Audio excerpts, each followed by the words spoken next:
Monsieur le Président. Bonsoir. Pour cet entretien, je suis accompagné par Innocent Soulaman, journaliste à la télévision Canal 3. Bonsoir Innocent Soulaman. Bonsoir.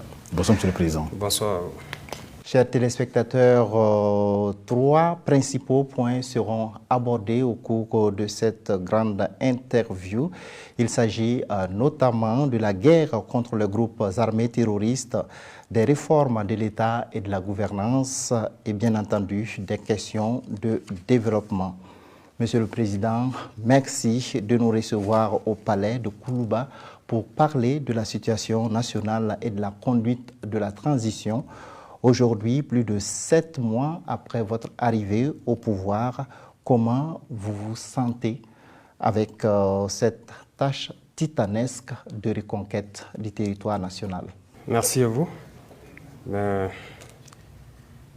Comme vous l'avez si bien dit, une lourde responsabilité, une tâche titanesque, et due au contexte sécuritaire difficile. Mais nous rendons grâce à Dieu parce que jusque-là, nous tenons bon et nous pouvons dire que nous sommes galvanisés et l'espoir est là parce que à l'analyse de la situation actuelle et vu donc l'itinéraire emprunté, donc nous sommes rassurés, nous sommes convaincus que nous sommes sur la bonne voie et vu aussi ce que le peuple nous laisse voir, ça nous motive.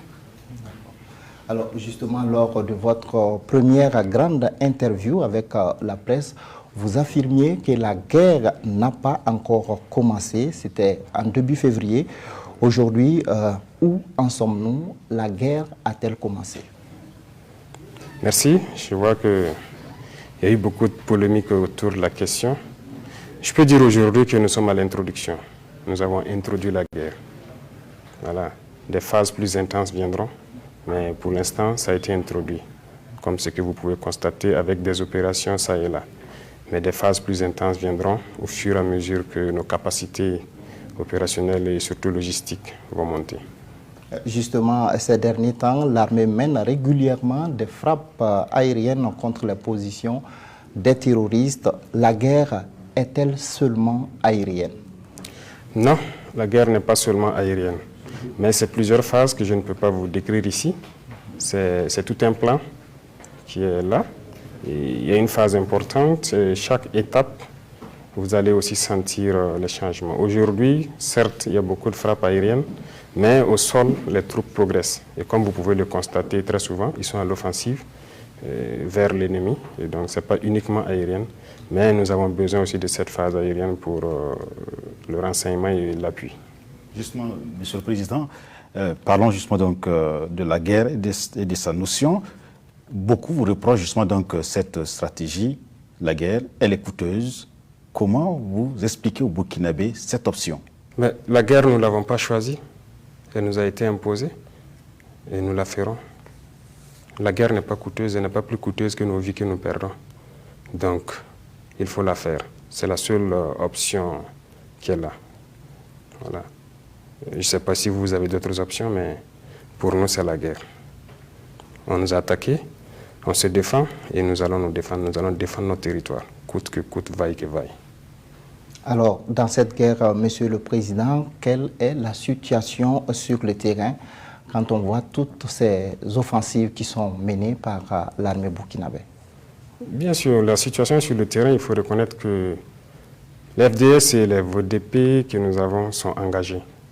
Il y a le cœur et il y a la rage. Et ils sont encore plus galvanisés en fait par la population, par le peuple. Voilà. Pour avoir été sur le terrain, je sais ce que ça fait lorsqu'on se sent soutenu. Ça nous motive, ça nous galvanise, ça nous pousse vers l'avant. Et c'est aussi le message que nous leur passons souvent, très souvent quand on passe les voir. Veillez sur leur sommeil, c'est-à-dire les populations civiles. Veillez sur eux quand ils dorment, veillez quand ils mènent les activités. C'est notre mission. Et tous ceux qui se sont engagés dans cette guerre ont ça en tête. Et la situation sur le terrain, c'est ça le plus important. Lorsqu'il y a la confiance voilà, au sein des troupes combattantes et qu'ils ont la rage d'aller vers l'ennemi. D'accord. Alors, malgré cette offensive, Monsieur le Président, on a l'impression que les capacités des groupes armés terroristes restent importantes quand on se réfère donc aux récentes attaques comme celle du camp de VDP de Waïguya ou bien celle d'Ouragou. Alors, qu'est-ce que les Burkinabés doivent penser aujourd'hui? Bien sûr, il faut dire que nous avons pendant longtemps fait une erreur d'évaluer, de minimiser la menace, notamment que ce soit l'effectif de l'ennemi ou sa capacité de nuisance. Je me rappelle souvent lorsque dans le centre des opérations, nous montons nos opérations, nous estimons dans une zone très vaste, un ennemi de 200 combattants maximum. On faisait une erreur. On disait que c'était leur capacité de mobilité. Certes, il y a la capacité de mobilité, mais ils sont nombreux aussi. L'effectif est là. En témoigne, actuellement, nous ne sommes pas là pour faire un point de combien on a tué, mais on en tue beaucoup, mais nous sommes conscients qu'ils sont là. Voilà pourquoi nous sommes en train de recruter et nous équiper en conséquence. Quelle est justement donc la situation justement donc du territoire à votre arrivée aujourd'hui par rapport donc aux différentes opérations qui sont menées? Est-ce que nous avons aujourd'hui une bonne partie sous notre contrôle? Alors, c'est une guérilla, si on peut le dire. Le terrorisme, c'est une guerre d'infiltration. Depuis certaines opérations, il y a plusieurs zones où les terroristes, c'est-à-dire, ils ne sont plus basés. Mais nous ne les considérons pas comme conquises, parce que comme je l'ai dit, il y a plusieurs phases. Voilà. Il y a des zones où vous allez aller aujourd'hui tourner, il n'y a pas de terroristes. Mais nous n'avons pas encore permis à des populations de repartir là-bas, parce que nous attendons un certain niveau avant d'être sûrs de les sécuriser. Mettre un plan en place avant de les installer. C'est comme il y a plusieurs zones aussi où les populations sont retournées. Mais il y a des zones aussi où des populations continuent de se déplacer. Il y a plusieurs facteurs qui expliquent cela. Et nous ne pouvons pas tout de suite dire que nous sommes à tant pour cent ou ça, parce que même tout ce qui a été libéré, nous ne sommes pas installés. On ne part pas s'installer comme ça. On s'installe avec un minimum de précaution. Donc, le plus important, c'est d'attritionner l'ennemi au maximum. Qu'ils sentent que nous n'avons plus cette idée de tergiverser. Nous sommes prêts à affronter à l'offensive. Et c'est la seule manière de le fragiliser et maintenant de permettre aux gens de s'installer tranquillement. Alors, l'un des constats qu'on peut faire aujourd'hui, c'est que la majeure partie des attaques les plus importantes interviennent autour de l'organisation des grands événements. Quelle analyse vous faites de cette situation? Oui, c'est bien qu'on fasse cette analyse. Parce que cette lutte, c'est très grand. Le phénomène n'est pas uniquement ceux qui combattent ici. Ils ont leurs stratèges qui ont d'autres objectifs. Bien sûr, avant le CIAO, si je ne me trompe, il y a eu certaines attaques. Mais surtout avant le FESPACO, il y a eu de grandes attaques. Donc, déjà, on a analysé. On savait qu'aussi avec la SNC, il y aurait de grandes attaques. On a pris quand même assez de dispositions. Mais on ne peut pas être sûr à 100%. Comme je dis, c'est une guérilla. Il peut surgir de façon inopinée quelque part. Mais l'objectif global recherché par leurs stratèges et leurs relais locaux sur l'étoile, c'est que vous savez créer l'émotion. Les gens ont en tête que le nègre n'est qu'émotion. Donc, si vous remarquez, après le FESPACO, qu'est-ce qu'ils disent sur la toile pendant qu'il y a la guerre et ils sont en train de fêter? SNC, pareil. Donc, les relais des terroristes ne font que relayer ce genre de messages. Donc, c'est créer l'émotion dans la population, essayer de décourager, de solidariser pour que ces stratèges-là puissent atteindre leur fin. Mais bon, nous sommes avertis, donc ça, c'est pris en compte. Alors, Monsieur le Président, le renforcement des capacités de l'armée est un axe majeur pour la reconquête du territoire national. Où en sommes-nous justement aujourd'hui en termes de réorganisation de l'armée, de recrutement et de formation, et bien entendu également en matière d'acquisition de matériel? D'accord. Nous ne pourrons pas tout vous détailler parce qu'il y a des choses assez sensibles. Mais ce que nous pouvons seulement vous dire, c'est que nous avons un concept qu'on nous a imposé qui n'est pas forcément le bon. Voilà, je prends un exemple. Si vous faites attention, le dernier recrutement des 5000, les conditions de recrutement sont différentes des recrutements depuis quelques années. Parce que nous avons Nous nous sommes posés juste quelques questions simples que vous pouvez vous aussi vous poser. Alors, lorsqu'on veut recruter un soldat, on dit il lui faut le CEP. Le CEP, c'est juste quelqu'un qui sait lire et écrire la langue française. En quoi est-ce que c'est un critère de combativité?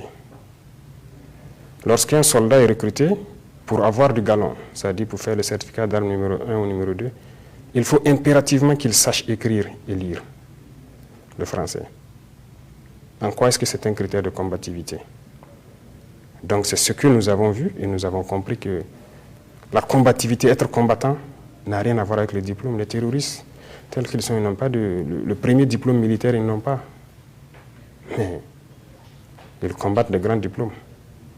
Il y a donc cette conception qu'on nous a imposée, que d'abord nous avons vu que ce n'était pas la bonne, et il faut restructurer ça. Et dans ça, il faut réorganiser, c'est-à-dire recréer une armée qui répond à nos attentes. Lorsque vous prenez le cas de l'Agui européen à son âme, c'est un officier tout fait. Il a des centaines d'hommes qui menaient au combat. Mais ça ne veut pas dire que forcément il ne sait pas lire et écrire. On ne peut pas le considérer comme un officier. Ils sont pleins qui sont dans le milieu des VDP, qui ont des centaines d'hommes. Donc il y a cette conception de la chose qu'il faut d'abord avoir. Donc il faut restructurer, réorganiser pour trouver d'autres types d'unités pour s'adapter au mode de combat de l'ennemi. Et l'équipement aussi, ça va de pair. Parce que je vois que ça tombe bien, des gens ont perverti certaines idées, que nous avons dit que c'est des petits problèmes logistiques, et voilà, c'est un truc. Oui, ce n'est pas de petits problèmes logistiques en tant que tels.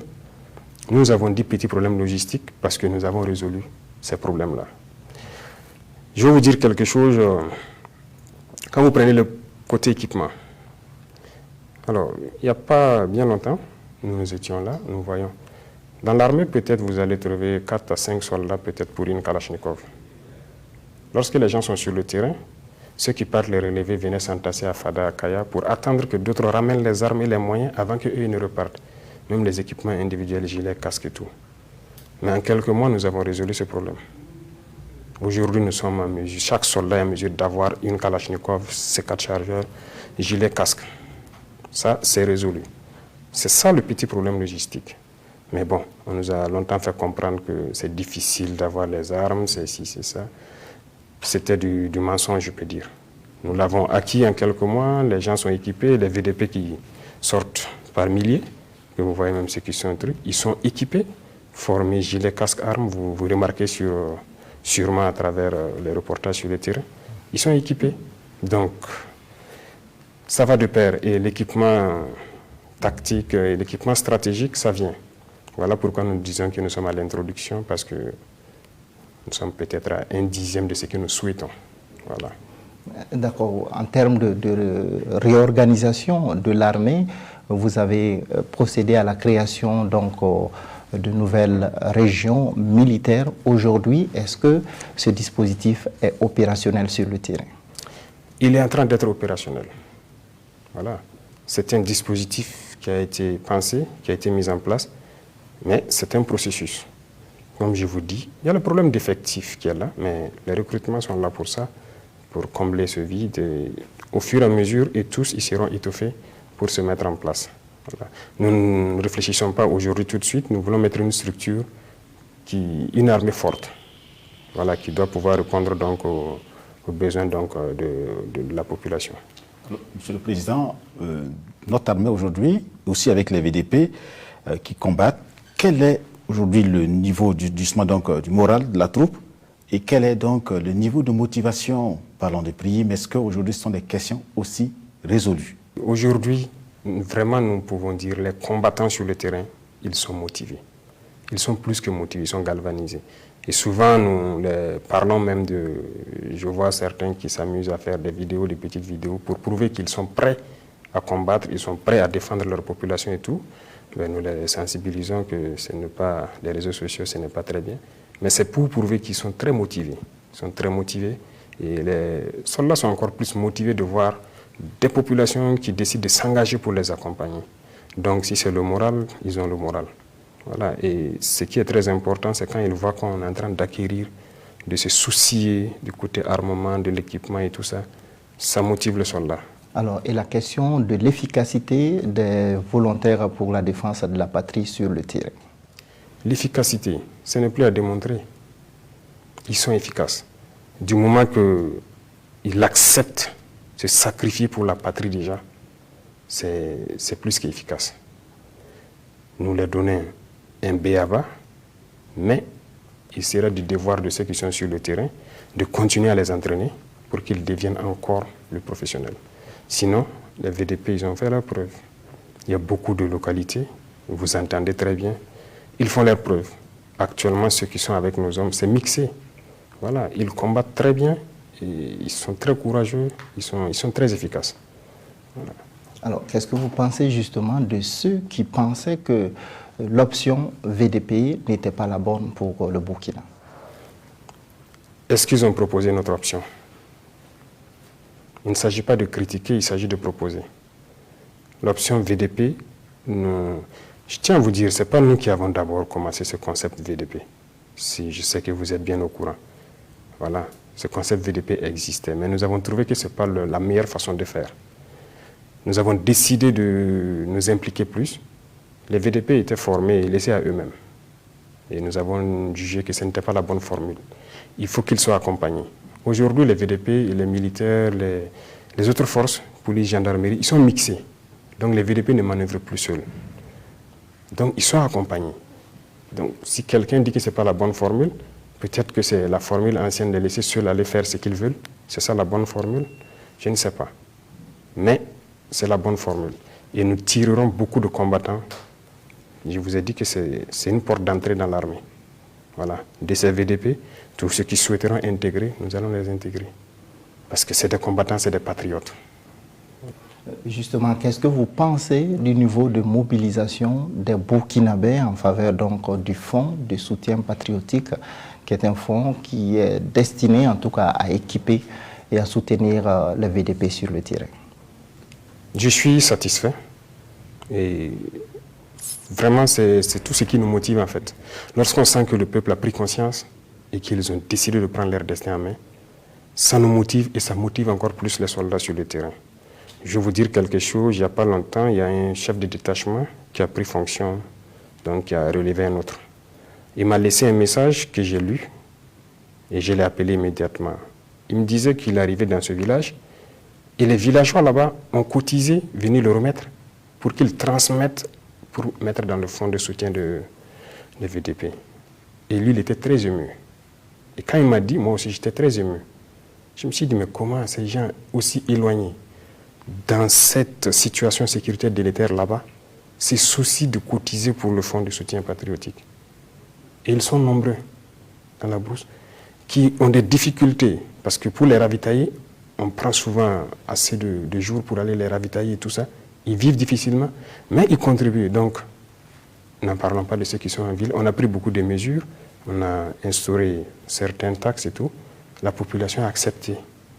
Donc, c'est très satisfaisant. Ça veut dire que les gens ont compris l'esprit que nous devons nous battre nous-mêmes. Et donc, nous, on ne peut que saluer ça. Malgré justement donc, cette mobilisation aussi, vous aviez décidé, à travers un décret, donc, de faire la mobilisation générale et la mise en garde. Est-ce que vous pouvez nous expliquer pourquoi cette option déjà? Oui, la mobilisation, la mise en garde, je pense que c'est des dispositions légales, donc que l'autorité peut être amenée à prendre en fonction de la situation. Voilà. Cette mobilisation, je pense qu'il y a eu une conférence du directeur de justice militaire qui a expliqué. Voilà. Je ne dirais pas que c'est différent de la mobilisation qui existe déjà, mais bon, ça accompagne. Parce que nous sommes en guerre et je vois souvent certains qui parlent de qu'on va brimer les libertés, ainsi de suite, de nous interpeller. Il ne s'agit pas de ça. Voilà. Mais seulement, il faut que les gens comprennent qu'on ne peut pas laisser le libertinage aussi se faire parce que nous sommes en guerre. C'est la patrie qui est en jeu. Et si le soldat ou le VDP qui est au fin fond là-bas, qui dort dans sa tranchée, il a abandonné plein de libertés pour défendre la patrie. Donc il n'y a pas de raison que nous et vous, ici à l'arrière, nous ne puissions pas aussi abandonner un peu de liberté pour soutenir. Donc dans le texte de mobilisation générale de mise en garde, voilà, il y a beaucoup de choses qui seront prises en compte, notamment les réquisitions et tout. Donc je pense que vous avez bien lu. Voilà, on pourra réquisitionner que ce soit le personnel ou le matériel et beaucoup de services quand même. D'accord. Justement, Monsieur le Président, cette mobilisation fait craindre à certaines personnes, en dehors des questions de liberté, certains pensent à leurs biens. Leurs biens? Oui, qui pourront peut-être être mobilisés dans le cadre de cette guerre. Oui. Dans le texte de la mobilisation générale, je pense qu'il doit être mis en place dans les différentes régions des commissions de réquisition. Alors, même s'il y a lieu de réquisitionner des biens, je pense que c'est sur des bases aussi légales. Toutes les conditions sont décrites donc dans le texte. Donc, ce n'est pas dire qu'on on va venir retirer tous ces biens qui ne puissent pas vivre. On va évaluer, ça ne sera pas fait de façon désordonnée. Il y a des commissions qui siègent pour ça. Voilà. Alors, Monsieur le Président, qui parle de guerre, parle de renseignement. Notre renseignement aujourd'hui est-il efficace après les changements à la tête de l'ANR? Oui, je peux vous dire oui, le renseignement est efficace. Il y a plusieurs opérations quand même qui ont été menées sur base de renseignement et de renseignement très fiable. Ils sont aussi en train de monter en puissance. Il faut acquérir beaucoup de moyens électromagnétiques et les moyens humains sont en train d'être déployés aussi, des capteurs et tout. C'est très important. Déjà, je pense que vous suivez souvent l'actualité. Il y a beaucoup de choses qui se font sur base de renseignement. Voilà pourquoi, quand le renseignement est précis, le plus rapide, c'est les vecteurs aériens. Et souvent, les troupes au sol donc, font le ratissage. Donc, on peut dire que ça travaille très bien. Est-ce qu'on peut déjà parler justement de cette attaque déjouée à Armbida? On en a appris. Que s'est-il passé exactement, sur la base, bien sûr, donc, des renseignements dont vous parlez? Je ne vais pas vous décrire comment ils ont trouvé le renseignement, mais Armbida, ce n'est pas isolé. Ça tombe bien qu'on puisse parler de ça. C'est une grande manœuvre, donc, qu'on suivait depuis quelques jours, depuis donc, notre présence d'ailleurs à Bobo et tout. On suivait, c'est une grosse manœuvre. C'est comme je dis, il y a les stratèges qui réfléchissent à la manœuvre et ils actionnent les pions. Armbida devait se faire en même temps qu'un autre événement à Ouagadougou ici. Donc, on suivait tous les deux. Ici à Ouagadougou, moi je n'ai pas pu suivre, mais je sais que d'autres services ont suivi. Il y a eu des montages pour essayer de s'en prendre à un chef coutumier et aussi essayer de mettre en conflit les populations. Donc ce montage, on le connaît. Et ceux qui sont à la manœuvre, on les connaît. C'était juste pour essayer de créer un semblant de désordre à Ouagadougou. Et on allait déployer beaucoup de forces pour sécuriser sur le chef coutumier, pour sécuriser d'autres personnes. Ça fait une image. Et dans le même temps, d'autres acteurs donc, devraient frapper quelque part. Ça fait deux. Et le lendemain, les relais locaux sur la toile devraient donc sortir quelque chose. Et donc on savait. Donc nous on était concentrés plus sur l'autre côté où des civils, beaucoup de gens allaient mourir.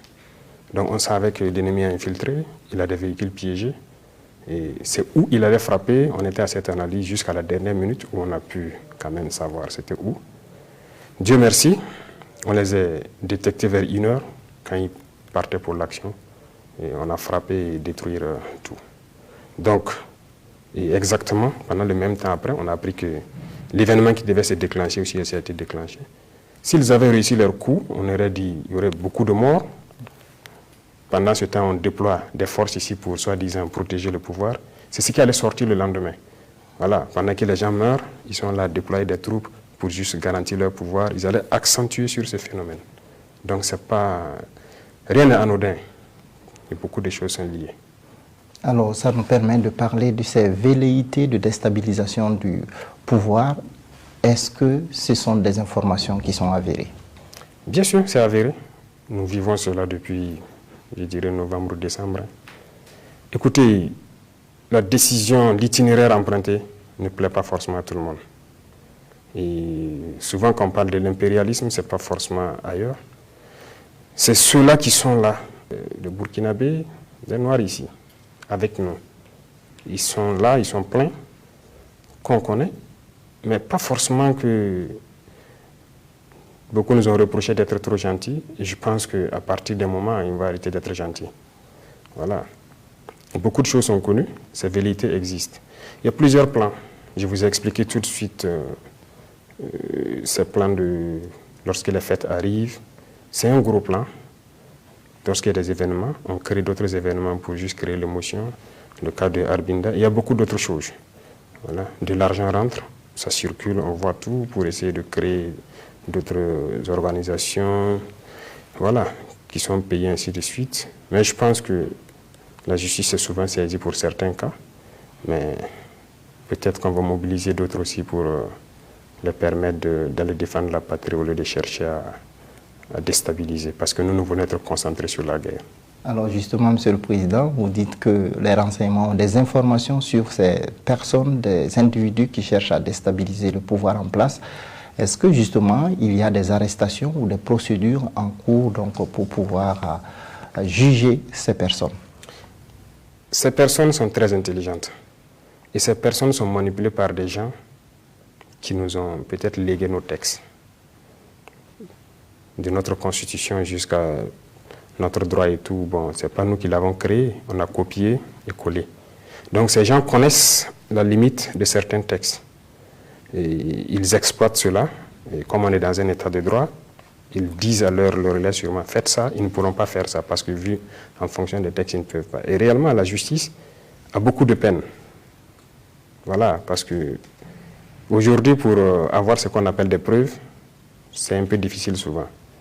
Mais quand cela ne tient, nous avons acquis un certain nombre d'équipements techniques qui nous permettent d'avoir les preuves. Donc, sûrement dans les jours à venir, vous verrez, vous allez découvrir sûrement beaucoup de visages et tout. Voilà, donc ça existe. C'est pour dire que, même quand vous prenez la lutte, ce n'est pas exclu souvent que vous entendez des gens dire, des VDP qui se plaignent ou des villageois qui se plaignent, ils ont arrêté des gens, mais après on les libère. Oui, on arrête. Lorsqu'on nous alerte, on arrête, on remet aux EPJ.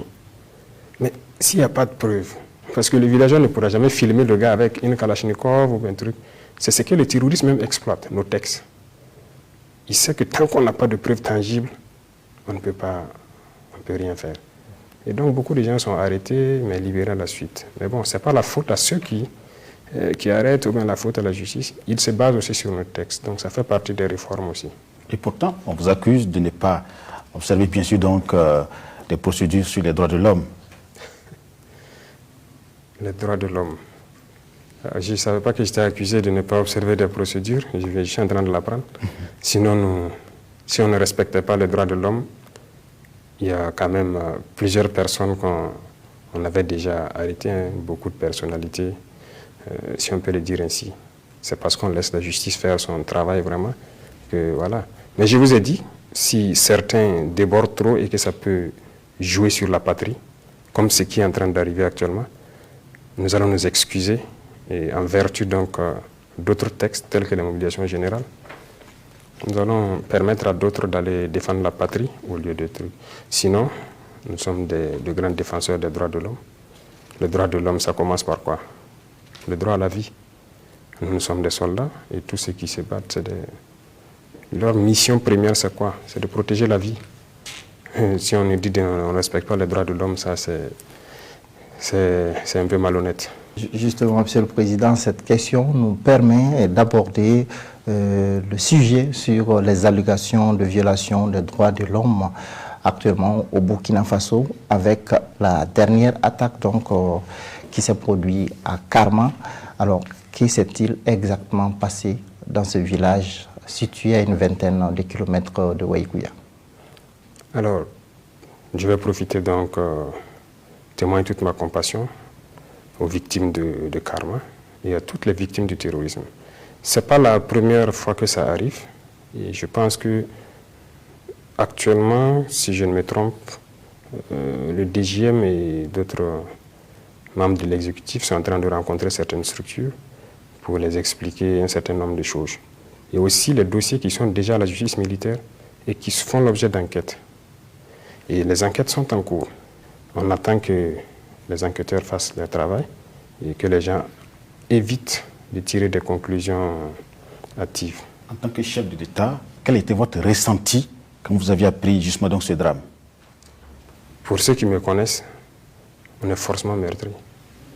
Ça fait mal de voir ça. Voilà. Je pense que On m'a dit qu'il y a 136 corps qui ont été inhumés. Ça fait mal que des Burkinabés meurent, ça fait mal. C'est tout ce qu'on peut dire, mais il faut rendre justice. Il faut se préparer à retrouver ceux-là qui font ça. De même que tous ces drames qui sont déjà passés. Voilà. Donc la justice militaire, on ne cesse de les acculer, d'aller vite pour qu'on puisse agir. Souvent c'est difficile pour eux. Il y a certaines zones où il y a eu des exactions où ils ne peuvent pas avoir accès facilement. Mais on fait l'effort, souvent l'armée fait l'effort de les y amener, et de chercher à auditionner, d'enquêter et tout. Alors, des accusations sont pointées sur les forces de défense et de sécurité dans ce qui s'est passé à Karma. Qu'en dites-vous, Monsieur le Président? Ok, je vois que ça attire beaucoup, en tout cas, l'attention. Les accusations, c'est ce que je disais, il faut éviter d'accuser sans savoir ce qui s'est passé. Parce que tout est possible. Tout est possible. Dans l'armée, il y a ce qu'on appelle la perfidie. Et je pense que ça fait partie des modes d'action privilégiés de l'ennemi. Lorsqu'il est faible, quand il voit le rapport de force défavorable, il passe souvent par ces actions-là. Donc, quelqu'un qui sait ça et qui sait trop de choses qui peuvent se faire, on ne peut pas immédiatement accuser les forces de défense et de sécurité. Donc, c'est la prudence qui est de mise, laisser les enquêteurs aller jusqu'au bout avant de commencer à accuser qui que ce soit. L'objectif d'accuser les FDS, je ne sais pas c'est quoi, c'est de les casser le moral, d'essayer de les... Parce que c'est une manière de casser le moral. Voilà, et je ne pense pas que c'est la bonne chose. Sur Karma, on parle bien sûr donc d'allégation de génocide. Est-ce que c'est une réalité ou c'est de l'instrumentalisation? Génocide. Bon, j'ai entendu ce terme, d'autres se sont précipités pour le dire. Bon, peut-être c'est des gens qui méconnaissent ce qu'ils disent. Peut-être qu'ils ne savent pas ce que ça veut dire un génocide. Mais je pense que ces propos-là ne doivent pas attirer trop notre attention. Voilà. Et le Burkina est en guerre depuis bientôt 7-8 ans. Hein. Il y a eu plusieurs drames. Mais pourquoi on n'a pas parlé de génocide? Et subitement, on parle de génocide. Avec Karma, donc ça doit quand même tiquer les gens. L'instrumentalisation, ça est là, c'est clair. Voilà. Pourquoi commencer à accuser directement? Parce qu'on a dit qu'ils sont venus avec des pick-up, c'était les tenues de l'armée et tout, c'est ça? J'ai entendu des propos comme ça. Mais pendant cette guerre-là, l'armée a perdu ses blindés, l'armée a perdu ses pick-up, il faut le reconnaître. C'est avec l'ennemi. Les tenues, ce n'est pas nous qui les fabriquons. On paye les tenues de l'extérieur. Donc, combien de fois on a été attaqué par des unités qu'on croyait être nos propres unités? Demandez à ceux de Tueni. Des gens sont venus avec des blindés de l'armée jusqu'à rentrer dans la base, commencer à écraser des soldats, ils ont compris. Ce n'est pas nous. Hein? À Kadiel, il y a une attaque, on a ramassé des corps. 11 corps, croyant que c'était nos corps. C'est à Bourzanga que les gens se sont rendus compte que parmi les corps, il y a des corps de terroristes. Mais habillés de la même façon. Moi, je vous parle comme ça, je suis un témoin privilégié de la perfidie. Le 14 avril 2018, si je ne me trompe, vous pouvez fouiller Internet, il y a eu une très grande attaque à Tombouctou contre la base de la MINUSMA. Je pense que c'est l'une des plus grandes attaques. Lors de cette attaque, la base est grande. Il y a beaucoup de contingents, et la force est là. Mais l'ennemi a usé de la perfidie. Moi, j'ai eu la chance ou la malchance d'être dans cette attaque. Et on a vu beaucoup de choses. Donc, on ne peut pas a priori parler comme ça. Même toutes les forces étrangères qui étaient là-bas peuvent témoigner. Vous pouvez retrouver sur Arte un documentaire, je pense, qui parle de cette attaque. Parce que nous avons vu des véhicules UN venir. Mais ceux qui étaient dans le véhicule avaient notre tenue, avec des casques bleus. Mais comme on était sous le feu, le mitrailleur a mitraillé le véhicule. Il l'a arrêté. Quelqu'un a envoyé le RPG. Le véhicule a pris feu par l'avant. Et les deux qui étaient dedans nous interpellaient. Ils nous appelaient de venir. Alors j'ai failli dire à mes unités, parce que nous on avait 2 porteurs disparus. J'ai failli les dire, bon, on sort, on part sauver les gars. Parce que les soldats m'ont dit que, est-ce que ce n'est pas nos 2 camarades? Parce qu'ils sont dans un véhicule pick-up UN avec nos casques bleus. Bon, on doutait. Mais le feu montait déjà sur la cabine. Moi, j'ai dit non, patientez. Bon, à l'étape où ça est, j'ai dit même si ce sont nos camarades, ce sont des dommages collatéraux. Le mot collatéraux n'est pas fini dans ma bouche. Je me suis retrouvé à me réveiller sous la terre et j'ai vu juste un cercle noir dans le ciel. Le véhicule était piégé. Bourré d'explosifs, il a explosé en fait. Pendant ce même combat, un autre véhicule est passé par le checkpoint.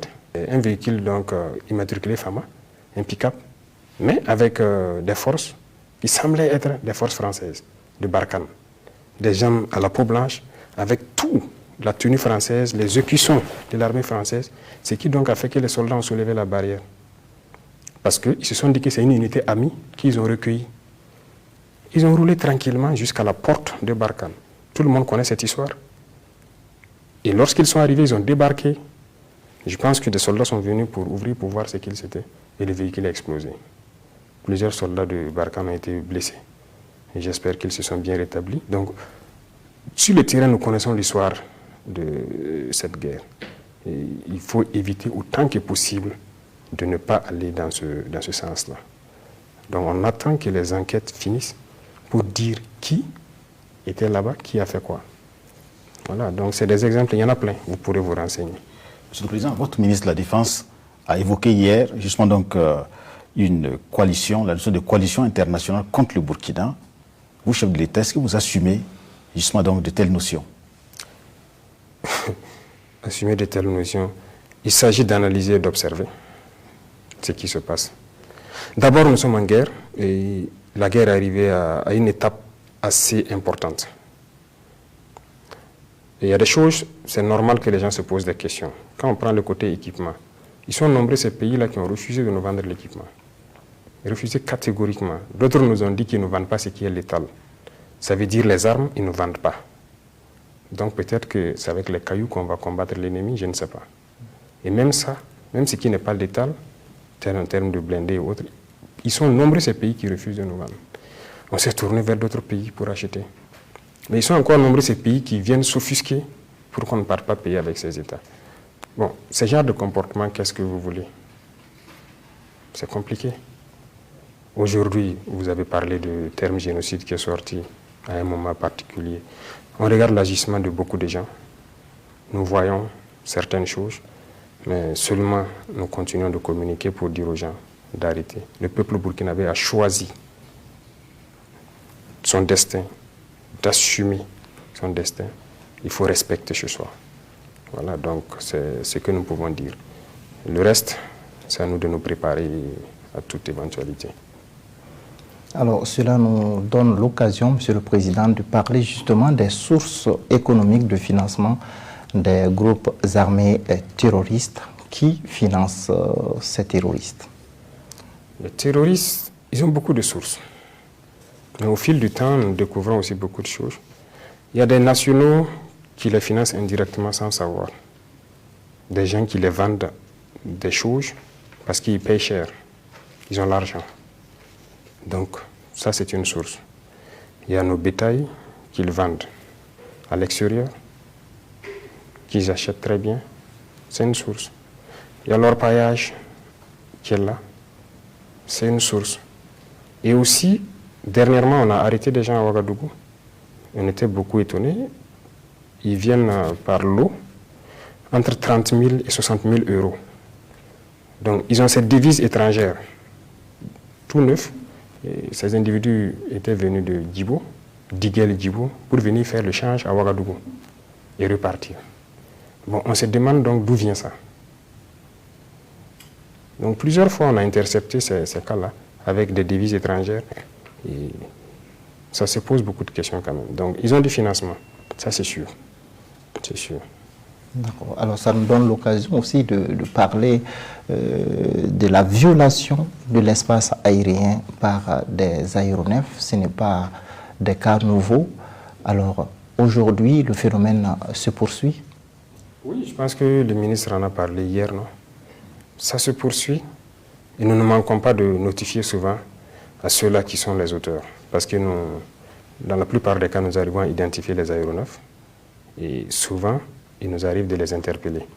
Ça arrive même à la deuxième attaque de Ougarou. Voilà, les soldats sont là, vous pouvez vous renseigner. Dans la veille, dans la soirée, ils ont été survolés plusieurs fois par des aéronefs. Il y a 3-4 jours de cela au Sahel, il y a eu des survols. Voilà. Et souvent, donc, on identifie l'appareil et on fait des écrits pour dire clairement votre appareil est venu, il a fait ci, il a fait ça. Et il faut arrêter parce que ce n'est pas intéressant. Donc, ça continue. Est-ce que justement l'armée burkinabé a les moyens donc d'intercepter ou de détruire ces aéronefs? Oui, actuellement il y a ces moyens. Nous pouvons le faire, voilà, même si on ne les a pas déployés. Mais nous partons du principe que autour de nous, il y a des pays amis qui ont aussi des partenaires. Et peut-être que c'est pour les besoins de ces pays, je ne sais pas. Mais nous communiquons d'abord, nous dialoguons. Et nous les disons, si vous êtes en train d'opérer en faveur des unités amies de ces pays, il faudrait nous dire à l'avance. Et si vous avez besoin de rentrer dans notre espace, il faut aussi nous prévenir en fait. Voilà. Nous n'interdisons pas quelqu'un de rentrer dans notre espace, mais si on est prévenu, on sait que vous passez par là pour un besoin particulier.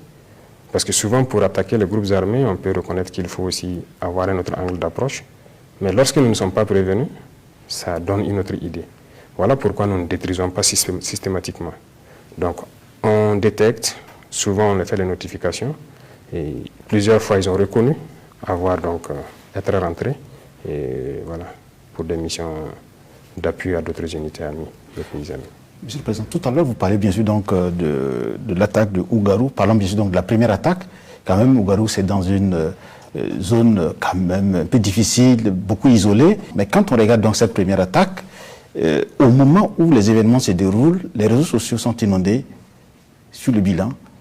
Comment cela se fait-il? Bon, je n'ai pas réussi à suivre, mais quand même, il y a des gens autour de moi qui suivent les réseaux sociaux qui me disent. Et nous avons appris des bilans pas possibles. C'est les relais, en fait, des terroristes. C'est une guerre. La guerre, il y a la guerre et il y a la communication. Donc, il y a des individus aussi que les terroristes ont qui font leur communication sur les réseaux sociaux parce que c'est aujourd'hui devenu l'outil d'information de la population. Et donc, ces individus, les premières heures, je pense qu'on m'a rendu compte que 100 morts ou quoi, c'est leur souhait. Voilà, c'est cette propagande aussi qu'ils font pour les terroristes. Et bon, j'ai dit, ne tirons pas de conclusion, on reste, on attend ce que l'unité sur place va communiquer parce que des renforts partaient. Donc les renforts sont arrivés, ils ont fait le constat et nous ont envoyé le point. Donc 33, j'ai dit, vous confirmez 33, dit oui. Est-ce que les autres sont présents? Tous les autres étaient présents. Les blessés, est-ce qu'ils sont évacués? Ils sont à Fada. Donc, quand on voit ce qu'ils ont publié au départ, bon, c'est leur souhait. Il y a une façon de minimiser la puissance de feu de notre armée basée à Ougarou. Alors, l'attaque de Ougarou est arrivée, si vous voyez la veille, nous avons attaqué une base importante vers en haut de Kanchari. Et je pense que c'est une réaction à cela. Mais cette base a été attaquée parce que nous avons suivi pendant plusieurs jours des infiltrations de terroristes venant de pays voisins, donc, qui se sont donc rassemblés là-bas. On savait qu'il y avait des attaques en préparation. On a attaqué la base en premier. Donc, il y avait d'autres bases. Donc, c'est une riposte. Mais on a une capacité de réaction. Voilà. Ils sont revenus. Je pense que beaucoup sont actuellement, en tout cas, en enfer. Voilà, c'est ça le plus important. Et ça fait partie, c'est la guerre. Alors, Monsieur le Président, le Burkina Faso doit s'allier à d'autres pays, à des partenaires, en tout cas, pour pouvoir peut-être gagner cette guerre.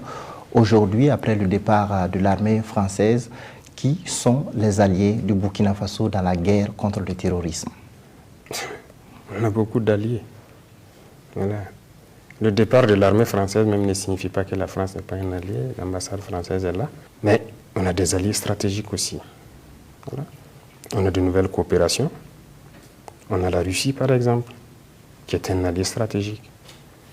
La chance, c'est que la plupart de nos moyens majeurs même sont russes. Et on continuera d'acquérir des moyens majeurs avec la Russie. Vous avez la Turquie qui est un allié majeur. Vous avez d'autres États aussi. Donc, on a beaucoup d'alliés. Seulement les niveaux de coopération diffèrent. Et on va coopérer avec ceux qui souhaitent nous aider dans cette guerre. accepter nous vendre des équipements, accepter nous accompagner. Voilà. Alors, Monsieur le Président, avec la Russie, alors les populations burkinabées attendent ou attendaient beaucoup, en tout cas, de cette coopération. Est-ce que vous êtes satisfait justement de cette coopération militaire avec la Russie? Bien sûr. Je suis satisfait. La coopération existe il y a longtemps. Hein, mais là, on est en train de développer, d'aller plus loin. Voilà. Nous sommes satisfaits parce qu'on arrive à échanger sur ce que nous cherchons comme moyens, accompagnement et tout. C'est franc. Voilà. On va vous vendre ça, c'est à tel prix. On ne veut pas ça, c'est ci. Nous aussi, on ne veut pas ça, c'est ça. On a des intérêts et on défend toujours les intérêts du Burkina. Peu importe l'allié, c'est d'abord nos intérêts et on regarde ce qui nous arrange. Donc, la Russie, c'est un allié. Alors, on a vu lors d'une des séances du Conseil des ministres du Burkina Faso qui a accordé, en tout cas, la possibilité pour la Corée du Nord de nommer un ambassadeur au Burkina Faso. Alors, qu'est-ce que vous attendez de ce pays? Bien sûr, c'est la même chose. Notre défi est sécuritaire, mais aussi le développement, parce que les deux partent ensemble. La Corée du Nord a beaucoup de capacités. Voilà. Il faut reconnaître quelque chose. Dans notre armée, jusqu'à aujourd'hui, nous utilisons des armes que la Corée du Nord nous avait données dans les années 85, que nous combattons avec. Il faut le leur reconnaître ça. Des armes lourdes nord-coréennes qui sont en service actuellement dans notre armée. Alors, si cette coopération, nous souhaitons encore acquérir des armes là-bas pour combattre, il y a beaucoup d'autres domaines où nous pouvons vraiment coopérer. Donc ça aussi, c'est en cours. Sur le terrain, est-ce que, par exemple, notre armée est appuyée par des forces étrangères? On entend souvent, jusqu'à présent, on parle souvent donc de présence de Wagner. Non, notre armée, jusqu'à l'heure où je vous parle, combat seule. Ce sont nos FDS et nos VDP qui combattent. Et d'ailleurs, on n'a même pas fini de former tous les VDP, c'est tout ça, je dis que c'est l'introduction d'abord. C'est pas personne, aucune force étrangère. Le concept de Wagner, c'est un concept, en fait, créé pour dire à certains États d'abandonner le Burkina. C'est tout. Eux, ils parlent de Wagner. Vous savez combien de pays ont des armées privées? Pourquoi ils ne parlent pas de leurs armées privées? Ils sont nombreux, ces pays qui ont des armées privées, qui nous ont approchés aussi pour vendre leurs services. On a refusé. Wagner aussi, c'est une armée privée. Mais pourquoi se cantonner sur Wagner? C'est juste un concept. Un concept pour dire aux autres de s'écarter du Burkina, de ne pas travailler avec le Burkina, ceci parce que bon, ils ont leurs intérêts géopolitiques et stratégiques. Ça ne nous regarde pas. Pour l'instant, ce sont des forces burkinabées qui se battent jusqu'au jour d'aujourd'hui. Et le reste, on verra bien. Dans la sous-région, quel est bien sûr donc l'état donc des rapports du Burkina avec les pays voisins? Bon, ça va. Les rapports sont bons.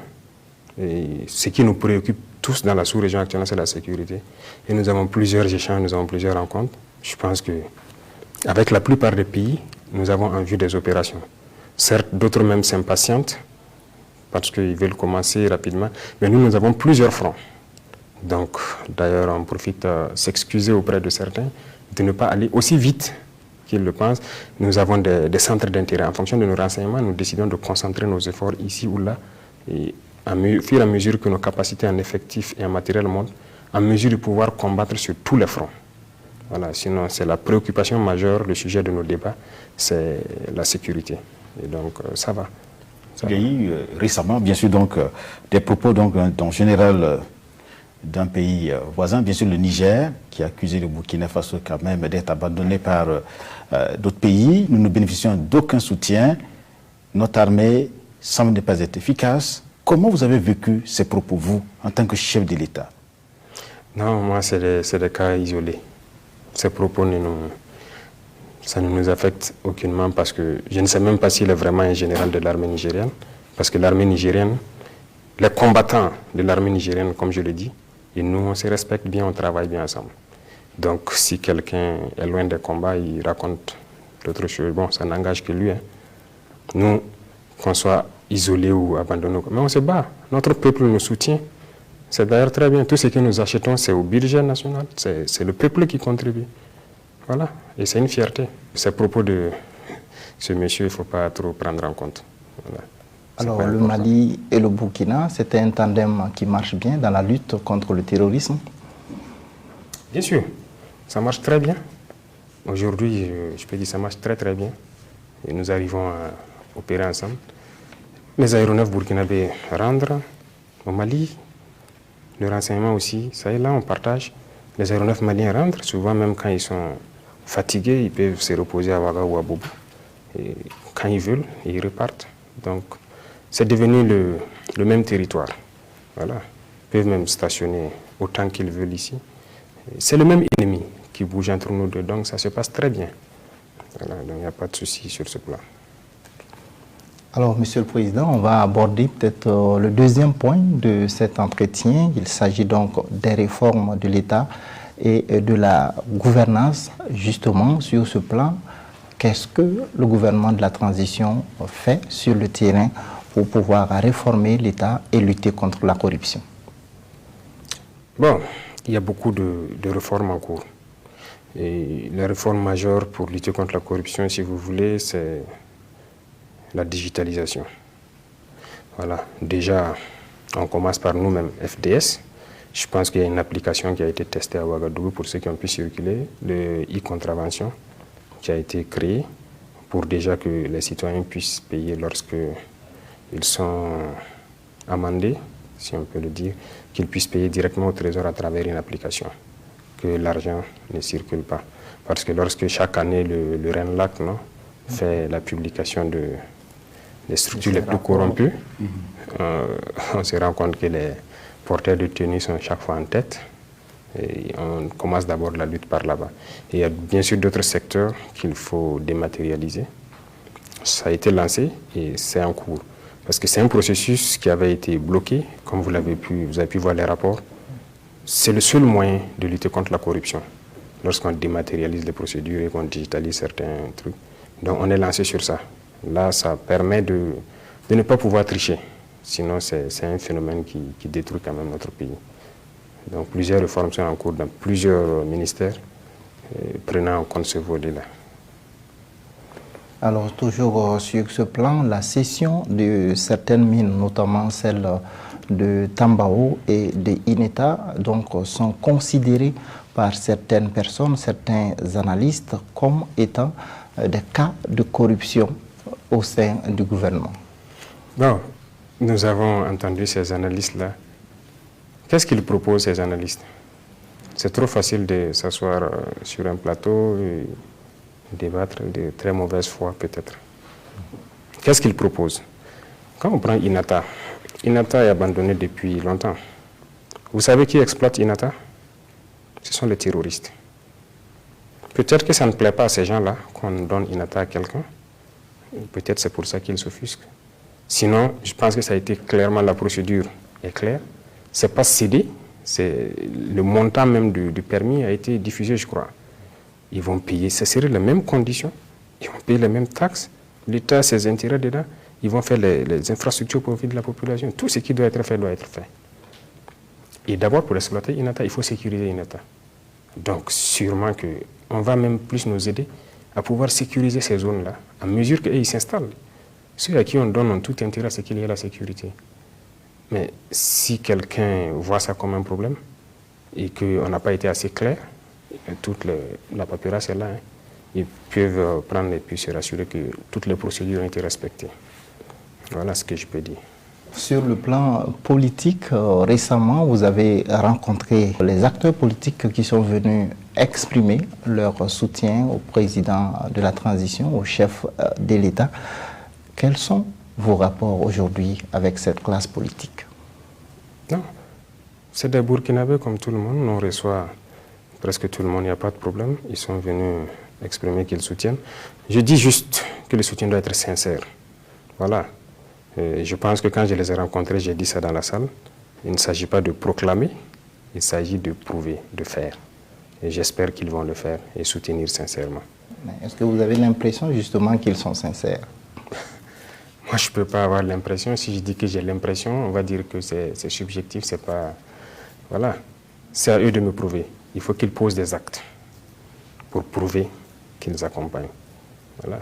Peut-être que si demain, la classe politique cotise pour venir donner que c'est la contribution de tous les partis politiques à l'effort de guerre, je serais très content, j'aurais vu quand même un acte concret. Voilà, et beaucoup d'autres choses. Qu'est-ce que vous attendez d'eux, concrètement? Qu'ils participent. Je les ai dit, qu'ils participent à la lutte contre ces groupes armés. Parce que si nous voulons aller vers les élections, il faut qu'on combatte. Et le plus tôt serait le mieux. Donc qu'ils s'investissent sérieusement. Voilà. Ils ont des possibilités, ils ont des partisans, ils ont tout. Il faut qu'ils s'impliquent. Déjà, en tout cas, certains, lors du recrutement des VDP, certains partis ont dit quand même à leurs militants de s'enrôler et tout. C'est salutaire. Voilà. Certains aussi ont proposé des solutions par écrit que nous analysons, hormis la solution négociation qu'on a mis dans la tête des gens. Ça, c'est hors de question. Voilà. À part ça, toutes les autres options, s'ils ont des propositions de solutions, il y en a qui ont des bras dans la communauté et tout. Ils n'ont qu'à actionner tout ce qu'ils peuvent actionner et participer à la vie. Les réformes aussi, ils vont intervenir parce qu'il y aura une commission où ils vont s'asseoir aussi, que ce soit le code électoral et beaucoup d'autres choses en matière de démocratie. C'est à eux de s'entendre et créer un modèle. Voilà. Alors, vous insistez sur ce point, pas question de négocier avec les terroristes? Non, on ne négocie pas. Il n'y a pas 1 centimètre de ce territoire-là qu'on va négocier. On ne donnera rien, pas 1 franc du contribuable. Si le contribuable nous donne 1 franc, on préfère payer des armes que de négocier. Je pense qu'on a mis ça dans la tête des gens pour nous garder longtemps dans la guerre. Non. Et ça me permet de rebondir à quelque chose qu'on est obligé de dire, qu'on n'a pas peut-être l'intention. Je pense qu'en 2020, il y a eu des négociations pour tenir les élections.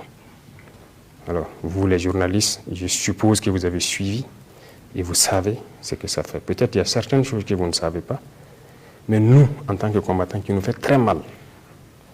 On était en détachement en 2020, on a reçu les instructions d'arrêter tout ce qui est opération cinétique. Ça veut dire qu'on ne sort plus de nos bases, on reste statique. Déjà, c'est un mal. Ça fait très mal aux combattants, aux soldats, de voir ça. Pire, on a été nargués. Les terroristes nous ont nargués. Demandez à ceux qui étaient à Kelbo en son temps. Ils ont appelé des villageois, les montrer l'argent dans des valises, de venir dire aux militaires que voilà, le gouvernement ne peut pas les combattre. Ils négocient avec eux, ils ont même donné l'argent. Voilà ça, ils sont venus nous dire. Donc de venir dire aux militaires et aux VDP de déposer les armes. Les gens sont vivants, vous pouvez vous renseigner. Et ceux qui forçaient sortir en son temps, il y a des militaires qui ont été punis. Ceux qui étaient à Bourzanga, ils sont témoins. Les VDP ont été attaqués, ils ont eu 3 tombés. Le détachement est sorti pour aller les aider à ramener. Ils ont été attaqués. Ils n'ont pas été appuyés, et pire, on a dit qui les a dit de sortir. Plusieurs personnes ont connu ces situations. Ça a fait tomber la combativité. Donc les militaires étaient découragés. Ils ne savaient plus c'est quoi ce problème. Et ça persistait tellement que les gens partent en détachement pour juste s'asseoir. Voilà le premier problème que ça a amené. Deuxièmement, l'argent qui a été donné aux terroristes, parce que ça, les gens ont vu. Voilà, même ceux qui sont à Djibo aussi peuvent témoigner. Les véhicules qui venaient de Nitouama puis continuaient vers Nassombo avec des valises. Voilà, peut-être à l'armée de l'air, vous aurez des preuves. L'argent est sorti. Ils ont pris cet argent, ils se sont équipés. Ils se sont bien installés. Et c'est à partir de ce moment que nous avons commencé à entendre des voix d'enfants au poste. Parce qu'ils ont payé beaucoup de transmissions, ils ont créé un réseau. Et une fois que le réseau a été bien créé, bien stabilisé, ils ont commencé à détruire tous les pylônes. Nous, nos populations ne peuvent plus nous alerter. Et eux, puisqu'ils ont un autre système de communication, et ils ont commencé à détruire tout le système de communication qui existait. Troisième chose négative, ça a coupé le lien entre nous et les populations. Vous imaginez, on vous dit, c'est interdit de sortir. Vous êtes assis. Les populations vous appellent. Et Naba, ils sont ici, ils sont ici, ils sont ici. Vous avez interdiction de sortir. Vous êtes obligé de faire semblant de tourner. Le lendemain encore, ils vont dire, 3 jours, 4 jours. Qu'est-ce qu'ils commencent à nous dire? Que quoi? Sirkabe Zabra point. Voici la phrase. Qu'il n'y a pas de vérité dans notre combat. Et ils voient les gars, ils nous appellent, on ne vient jamais. On ne peut pas dire à ces populations-là qu'on a interdiction de sortir. Mais on est là, chacun est là dans son détachement. Et finalement, les gens voyaient, ils ne nous disent plus. Parce qu'ils se disent qu'on les dit, ils ne viennent pas. Pourquoi ils vont nous dire? Il y a eu beaucoup d'effets. Voilà ce que négocier donne. C'est juste déplacer le problème. Il n'est pas question de négocier. On va combattre. Voilà. Il n'y a pas de temps mort pour quelqu'un. D'accord. Vous avez tout récemment parlé de négociations et d'élections. Justement, en ce qui concerne les élections, est-ce que cela reste toujours une priorité pour la transition à l'heure actuelle? Vous avez dit transition. Donc on doit transiter vers ça. Mais en attendant, c'est la guerre. Il faut combattre. Et quand les conditions s'y prêtent seulement, on y va. Si demain même nous pouvons découvrir le maximum de bases et détruire tout, en tout cas anéantir carrément la capacité de ces gens. Mais après demain, vous organisez vos élections. Je pense que la CENI est active dessus avec une partie de l'exécutif. Donc, nous, pourquoi on combat? On combat pour aller vers ça, pour permettre au peuple de faire son choix et permettre aussi à ceux qui veulent être élus de ne pas se limiter uniquement aux grands centres, d'aller vers les populations. Mais aujourd'hui, si on prend l'instant aujourd'hui, on ne peut pas faire la campagne sur tout le Burkina. Donc, les élections, c'est à l'issue de ce processus. Comment est justement donc l'évaluation de la feuille de route de la transition, surtout avec la CEDEAO qui suit effectivement donc ce point? Alors, ce volet, je pense que la CEDEAO devait mettre en place donc un mécanisme de suivi. Et ça n'a pas été pu... Ils devaient se réunir. Sinon, le mécanisme de suivi, donc ils ont tout écrit. Ils devaient venir donc pour mettre ça en place, mais à un moment donné, leur calendrier ne les a pas permis de venir. Sinon, il y a un mécanisme de suivi de la transition qui existe en fait sur papier. Et la CEDEAO va suivre tout le calendrier, toute la feuille de route. Et au moment venu, à chaque étape, je pense qu'ils vont venir échanger avec nous pour nous dire, nous sommes à telle étape, est-ce que... Voilà. Donc, on est à l'écoute. Alors, Monsieur le Président, justement, est-ce que l'élan actuel de reconquête du territoire national aujourd'hui permet de respecter le calendrier de la transition? Surtout qu'avec à la prise du pouvoir, vous aviez déclaré que le calendrier prévu jusqu'en juin 2024 était large et qu'on pouvait tenir les élections après justement donc la sécurisation. Compléter la phrase, c'est notre souhait. C'est votre souhait. De le faire bien avant. Voilà. Et ce qu'on souhaite, on a même souhaité, si on peut le faire tout de suite, le plus tôt possible, et que nous nous retournons d'où nous sommes venus. Donc c'est le souhait. Et qui ne souhaite pas que ça finisse tout de suite? Qui souhaite continuer de voir des gens mourir? Je dis même les terroristes, ce n'est pas un plaisir de tuer. C'est des hommes, c'est des Burkinabés, c'est des hommes burkinabés. Il faut qu'ils comprennent qu'ils doivent revenir à la raison. C'est un souhait. Et on espère pouvoir rentrer dans le temps. Certes, ceux-mêmes qui nous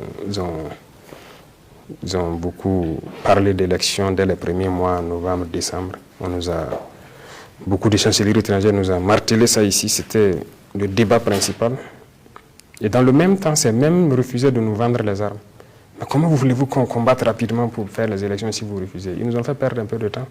Mais Dieu merci, on est en train de trouver d'autres circuits. Donc, on a cette volonté d'aller vers ça. Voilà. Monsieur le Président, il y a la question de la démobilisation des combattants terroristes. Aujourd'hui, qu'est-ce qui est prévu, en tout cas, pour accueillir ceux qui vont accepter de déposer les armes? D'accord, il y a une commission, je pense, qu'on a instruit de mettre en place, qui est là donc à un niveau bien donné, qui discute avec certains acteurs, notamment le monde judiciaire, parce que souvent les terroristes ont peur de quelque chose, c'est de venir et qu'on l'attrape, on part l'enfermer et tout. Donc on discute avec eux pour qu'on trouve une autre solution, c'est-à-dire la réinsertion. Voilà. Beaucoup ont peur, certains ont déposé les armes, mais ils ont peur d'aller en prison.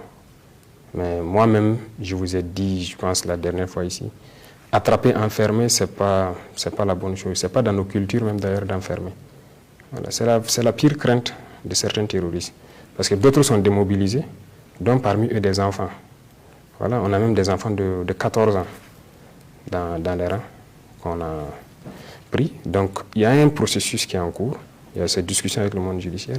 Il faut mettre en place des structures, c'est-à-dire qu'il ne peut pas être démobilisé aussi, venir s'asseoir et se regarder. L'oisiveté est mère de tous les vices. Il faut les trouver des activités.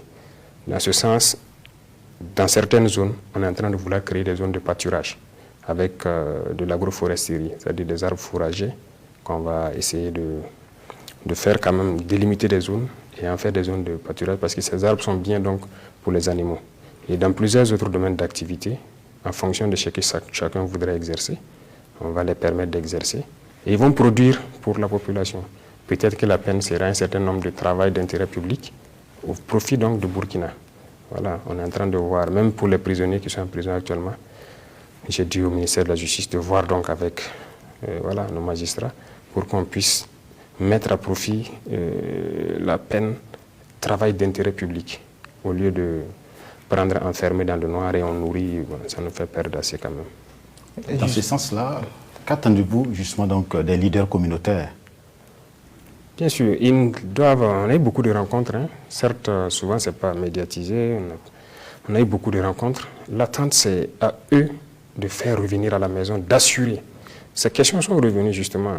Certains ont dit qu'il y en a qui veulent revenir mais ils ont peur d'aller en prison. On dit non, il faut les rassurer qu'il y a une commission qui est en place, qui discute avec le monde judiciaire pour trouver une solution, pour que ça ne soit pas ce qu'ils pensent. C'est pour les réinsérer et trouver autre chose. Donc les leaders communautaires doivent jouer ce rôle-là, de pouvoir faire revenir à la maison beaucoup d'enfants qui sont égarés, qui sont partis là-bas sans savoir de quoi il s'agit, ou bien par pauvreté ou truc, qu'il y a des possibilités de revenir. Et on a créé le centre d'appel. Certes, il y a les alertes qu'on a souhaité que ça vienne là-bas maintenant, mais il y a aussi ceux qui appellent par ce numéro-là pour déposer les armes et tout. Et les leaders communautaires aussi sont au courant. Donc leur travail, c'est d'inciter les jeunes qui n'en peuvent plus de rester dans la brousse, qui se sentent égarés, qui ont envie de revenir, de revenir. Et nous donnons toutes les garanties de pouvoir les encadrer et les reconvertir. Voilà. Monsieur le Président, que pensez-vous de ces Burkinabés qui ont de la difficulté à accepter que l'on puisse accueillir des terroristes, des gens qui ont tué d'autres Burkinabés? C'est vrai que ce sentiment d'accueillir des gens qui ont tué d'autres Burkinabés, ça existe, ça peut exister. Mais il s'agit de la communication. Voilà. Il faut qu'à un moment donné, les gens parlent de pardon, de tout. S'il accepte de reconnaître son tort, qu'il était sur le mauvais chemin, beaucoup avouent. Ils disent tout ce qu'ils ont fait comme mal, ils regrettent et tout ça. S'il est prêt à travailler pour produire pour cette population-là, je pense que si on explique, si on arrive à bien communiquer, les gens pourront pardonner. Voilà. Les gens ne sont pas forcément aussi méchants que ça. Alors, parlons à présent des questions de développement. Alors, le gouvernement de la transition travaille sur plusieurs chantiers, notamment des programmes en matière d'agriculture, la bataille de l'eau et justement le secteur de l'élevage. Quelles sont vos actions prioritaires dans ces différents domaines? Non, c'est comme vous le constatez, nous avons dit que le développement, c'est la cause, l'une des causes de cette guerre aussi. Pourquoi on a pu instrumentaliser les jeunes? C'est parce qu'ils n'ont rien à faire. Et ils ne mangent même pas leur faim. Quelqu'un qui n'a pas à manger, c'est compliqué. Donc voilà pourquoi nous avons mis l'accent sur l'agriculture, l'élevage et l'accès à l'eau potable. Et ça doit permettre de résoudre beaucoup de problèmes. On a beaucoup de programmes d'agriculture qu'on a lancés et il y a aussi l'APEC qui va prendre en compte beaucoup de projets communautaires dans le sens de l'agriculture et de l'élevage. Pour l'eau, on a déjà lancé une centaine de forages, mais on voit que c'est minime parce que vraiment le manque d'eau au Burkina est criard.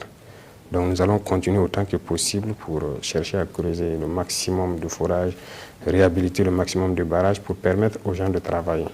Parce qu'on a beaucoup de barrages les digues ne sont pas bien, c'est en train de céder un peu partout. Il faut reprendre tout ça. Et c'est uniquement au bord de cette eau. Pendant longtemps, on a fait les barrages posés, mais en fait, ce n'est pas exploité. Donc nous voulons exploiter tous ces paramètres-là et permettre quand même aux Burkinabés de manger à leur faim. Les questions d'infrastructure sont également des priorités pour le gouvernement de la transition, la construction de routes. Je pense vous avoir dit à un moment donné que j'étais témoin privilégié du départ des hostilités à Djibo. J'y étais depuis 2014, si je ne me trompe pas, où les jeunes manifestaient pour la route, par exemple, Djibo-Kongossi. Et comme il n'y avait pas de solution, s'il n'y a pas de route, on ne peut rien exporter. C'est-à-dire, ils produisent, mais ils ne peuvent pas envoyer vers la ville. Il n'y a pas de route. Ça pourrit, ils font quoi? Ils ne peuvent rien faire, ils n'ont rien, ils n'ont pas de revenus. Donc la route participe même à cette guerre. Et ça va désenclaver beaucoup de zones. Beaucoup de gens sont dans certaines zones, ils produisent, mais par la route, ils ne peuvent pas accéder. Donc on a décidé de lancer plusieurs routes. Les routes de Fada-Matiakwali jusqu'à la frontière du Niger, Fada-Bogandé, la route de Titao, on souhaite aller jusqu'à Djibo, pourquoi ne pas continuer jusqu'à Dori tant qu'on aura le financement. Kongossi, Djibo aussi, ça a commencé. Les études, il fallait réévaluer les études, ils viennent de finir cette phase, donc les travaux sont en train d'être lancés. Et au sud, à l'ouest, il y a beaucoup de routes que nous avons commencé et que nous allons continuer de réaliser. Voilà.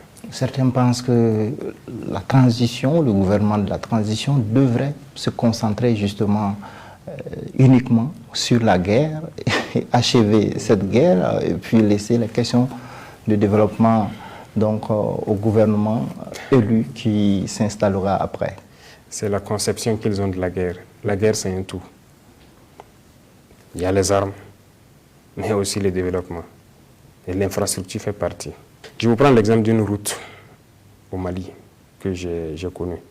La route Tombouctou-Gundam. Vous savez combien de soldats burkinabés on a perdu sur cette route? Les soldats maliens, la MINUSMA, beaucoup d'hommes sont morts sur cette route.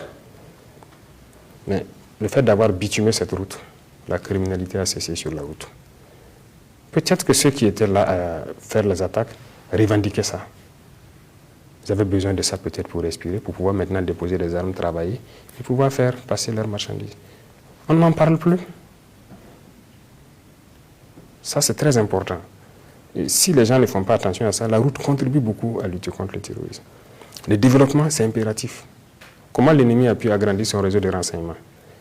Vous trouvez un jeune homme qui est là du matin au soir, il ne peut pas avoir 100 francs. Il est assis au kiosque tous les jours, il négocie 100 francs pour boire du Nescafé. Les terroristes identifient ces gens-là, ils viennent les voir, ils leur disent, bon, tu prends ce téléphone, je te donne 30 000 francs. Ton rôle, quand tu vois les FDS sortir, tu nous appelles, tu dis et tu donnes la direction, c'est tout. Vous pensez que quoi? Il va prendre. Il va prendre. Et il va les renseigner. Ils ont un grand réseau de renseignements comme ça. Ils sont au courant de tous nos mouvements. C'est quoi? Ce n'est pas la pauvreté. Mais il faut travailler à ce que ces jeunes hommes-là aient quelque chose à faire. Et la chose la plus facile pour nous, c'est de produire. L'agriculture, les délais sont courts, c'est plus facile. Donc voilà pourquoi nous cherchons le financement pour encourager ce genre de projet de développement, pour que les jeunes ne se lancent plus.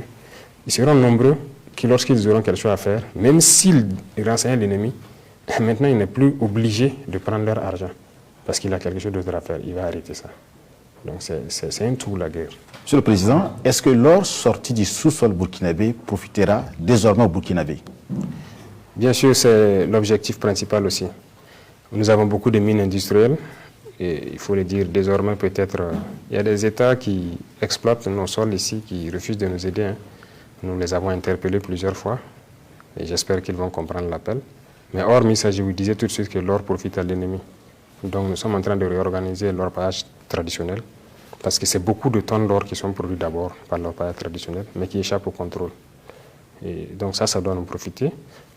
L'exploitation industrielle, on va aussi, il y a le code minier qui est en relecture, c'est presque fini. On va revoir ça. Parce que nous produisons de l'or, mais nous n'avons aucune réserve d'or. Bon, ça pose beaucoup de questions du pourquoi toutes ces années on n'a jamais pu penser à ça. Mais nous sommes à ça actuellement. Chercher à produire nous-mêmes, les semi-mécanisés, on a écrit les textes pour ça. On encourage ça, c'est dans le même sens qu'on a aussi fait des textes pour faciliter la création des PME et tout ça. Voilà. On espère que les Burkinabés pourront s'organiser, se réunir pour exploiter notre or et pour que ça nous profite. On ne pourra pas continuer à laisser nos ressources sortir comme ça. Voilà. En termes de soutien aux petites et moyennes entreprises, le dernier conseil des ministres tenu à Bobo-Dioulasso a pris un certain nombre de mesures pour alléger les charges de ces entreprises. Bien sûr, c'est pour favoriser l'entrepreneuriat des jeunes. Il y a beaucoup de dispositions dans le texte, si vous lisez. Je sais que beaucoup de gens ont peur. Ils sont un peu emmerdés lorsqu'il s'agit de créer une entreprise.